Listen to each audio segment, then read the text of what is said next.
Earlier this year, I played Mass Effect. Not for the first time, I've played it before years ago, but this was the first part of the new remastered Legendary Edition. I was meaning to run straight into Mass Effect 2 afterwards, but then I went and flew to California instead, so that kind of got put by the wayside, but never mind.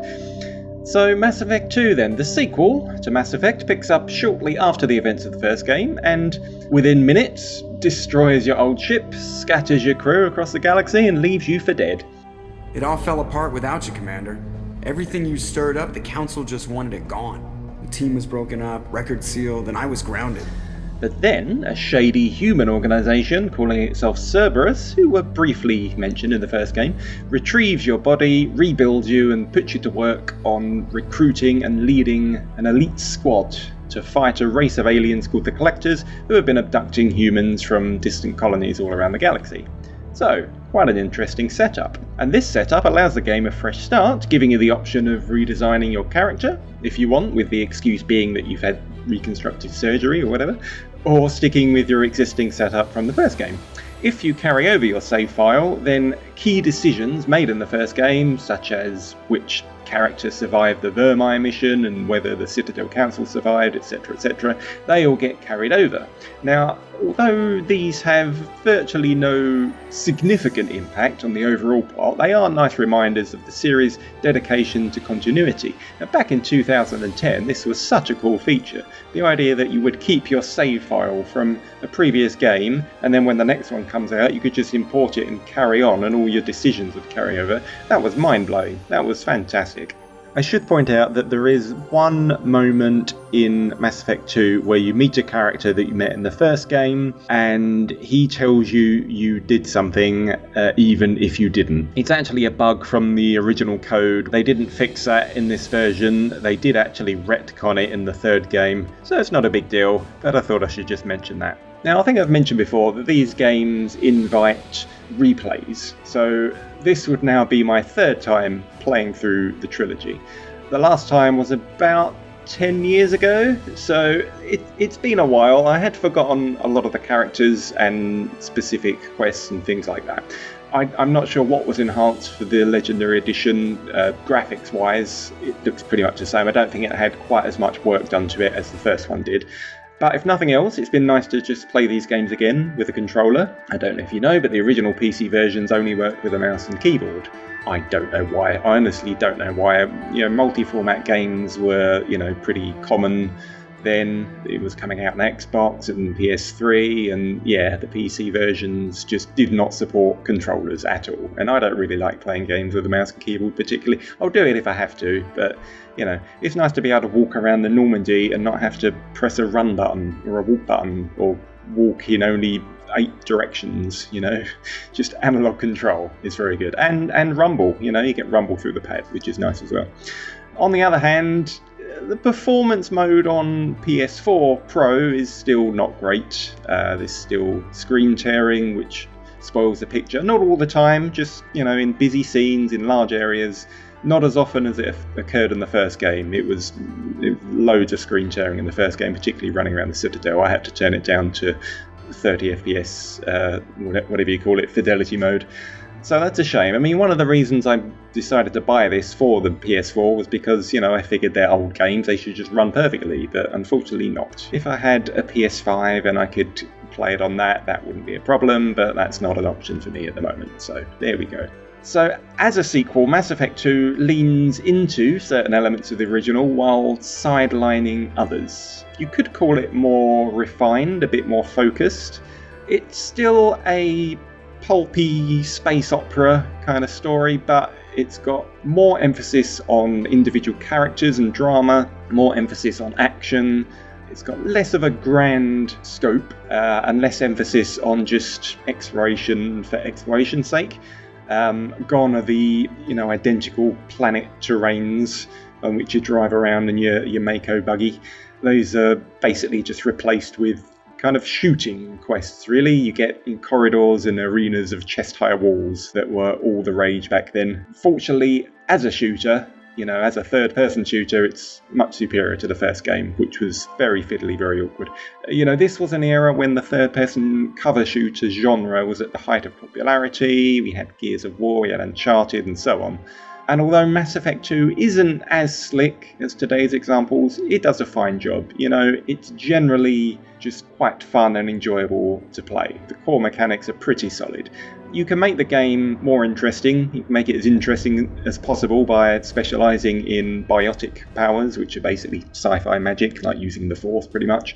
It's great fun to just set shortcuts on key buttons and use your biotic powers to run into battle and shove someone into a wall or a bridge or something. It's pretty good fun. Or engineering tech, using drones and explosives and so on. And using your team of 3. You always have a team of 3 in every mission, using them effectively in battle. It's still a little bit like an RPG at times. It's basically a shooter, but with a few RPG bits thrown in. Oh, I should point out that possibly in response to the criticism that there wasn't any planetary exploration in the second game, the developer BioWare did actually release downloadable content in which you control a vehicle called the Hammerhead. And this is not quite a car, but it's sort of a hover vehicle, and the areas you get to explore maybe aren't quite as big as all the planets you could explore in the first one, but this kind of filled that gap a little bit. Actually, it was released as free downloadable content, I think, and then they later released another bit of DLC which included the same vehicle. The problem is that it's possible to play the later bit of DLC first before you've played the bit of DLC where you get the vehicle. So that creates a bit of a continuity issue where you've just suddenly got the vehicle before the mission where you find it. That, I feel, is something they could have patched out for the Legendary Edition. It's just a holdover from the way the DLC worked originally, but they didn't. So that's something to be aware of. If you're going to do the Overlord mission in Mass Effect 2, do at least one of the Firewalker missions first. There we go. Pro tip.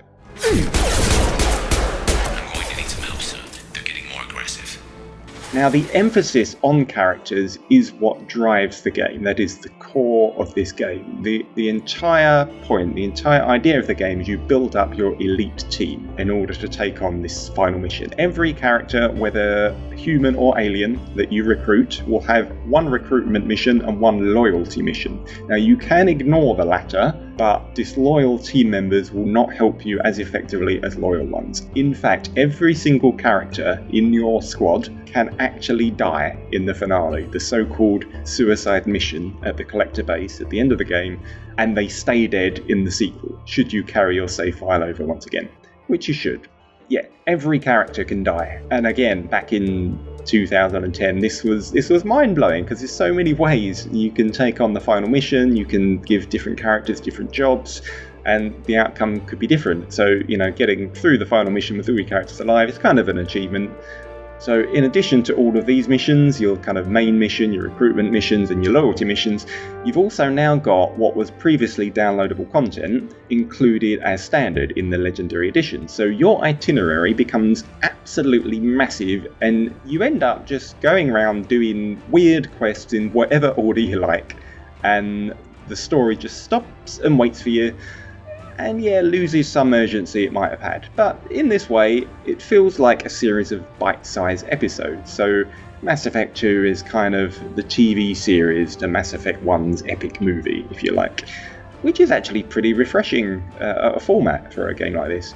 I think its characters are strong enough for this to work well, and I've got to say, I came to love just spending time with them all again, listening to their stories, their backstories, filling this sci-fi universe, this new Mass Effect universe, with new details. There are some really great moments throughout these character missions, opportunities to make tough choices, moral dilemmas to consider, and there's crew rivalries in which to intervene. Some members of your crew don't like other members of your crew, and there are certain key scenes, a couple of times throughout the game, where you have to side with one or side with the other, and this can affect their loyalty, which is quite a tough thing to consider. There are very big decisions, like we're talking issues of genocide of entire species, and you weigh all these decisions up. Not quite sure how this is going to play out, not just in this game, but in the next game as well. So that's pretty cool.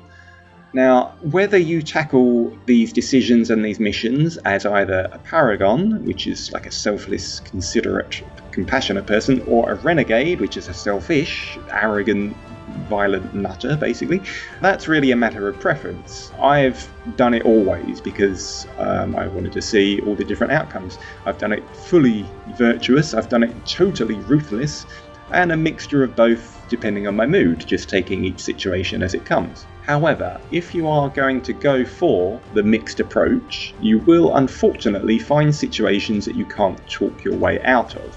This, I think, is something of a weakness of the game because it makes you choose between one or the other. It's only by opting for one extreme or the other that you can gain enough, I think it's called charm or intimidation points, like invisible points in your conversations, to talk your way out of some of the toughest situations. The options are just greyed out if you don't have enough points. And certain situations, particularly crew rivalries, if you want to get both of your crew on side, you have to have a high number of points to be able to do that. So, in a way, it's like the game is saying there's no room for nuance. It's pretty much a case of get enough points to get the best outcome, otherwise you don't get the best outcome. So it may be tempting, whilst doing a Paragon run-through, to use the odd renegade interrupt during a cutscene to push someone out of a high window while they're talking trash to you, or whatever. But it's best to resist that temptation. Think about what sort of character you really want to become from the start, and then stick with it. In my case, I played this time on this playthrough as a full Paragon. I was doing good and spreading positive vibes throughout a harsh, mean galaxy. When I wasn't shooting people dead, of course, because ultimately it's still a game and people still shoot at you and you have to shoot them back. So, that's just how it is.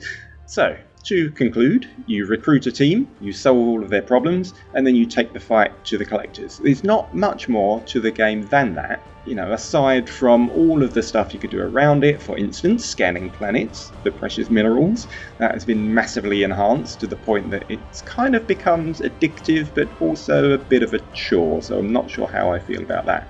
But what it does, I think it does it all incredibly well. I think Mass Effect 2 is just as enjoyable today as it was 10 years ago. On the one hand, yes, fine, it's that awkward middle chapter to the trilogy. The story doesn't really go anywhere. It focuses more on the characters and less on the plot. But I still think it's the strongest overall of the first three games. It's not as, let's say, it's not as janky or buggy as the first game. It's more satisfying than the third, which I think has a rather disappointing ending and a few disappointing elements in it. I mean, saying that, I may change my mind when I get around to Mass Effect 3 again, which I hope to play again soon, and then maybe I'll have a different decision. Maybe I'll like Mass Effect 3 more. I think overall the Legendary Edition is a very good compilation of all the Mass Effect games, the three Mass Effect games, I should say, the first three, and aside from a few technical issues, it's a pretty good way to play them.